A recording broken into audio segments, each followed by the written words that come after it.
நம்ம வீட்டு வாசலில் பிளான்ட்ஸ்லாம் வச்சுருப்போம். ஸோ அது வந்து க்ரோ ஆகிற மாதிரி இருக்கும். ஆனால் ஃபுல்லாக அந்த லீவ்ஸ் எல்லாம் சரியாக இல்லாத மாதிரி வி ஃபெல்ட்டா.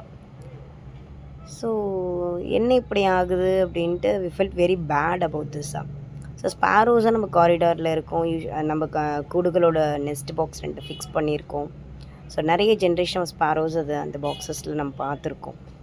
நம்மளோட 1 இயருக்கு அப்புறம் அந்த பாக்ஸஸ் எப்படி ஃபில் ஆச்சு, அது எப்படி அகைன் ரீஇன்ஸ்டால் பண்ண அந்த வீடியோஸை நம்ம ஷேர் பண்ணியிருந்தோம். ஸோ இன்றைக்கி world Sparrow day.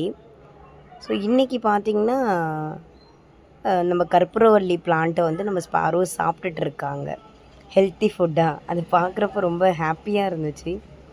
So today we got that reason how we lost our leaves அப்படின்ட்டு. So we are very happy. நீங்களும் இந்த மாதிரி எக்ஸ்பீரியன்ஸ் பண்ணியிருந்தீங்கன்னா ஷேர் பண்ணுங்கள், கமெண்ட்டில் சொல்லுங்கள். ஸோ உங்களுக்கு இதை ஷேர் பண்ணணும்னு நினச்சி தான் நாங்கள் இன்றைக்கி இந்த வீடியோ போடுறோம். Thank you all.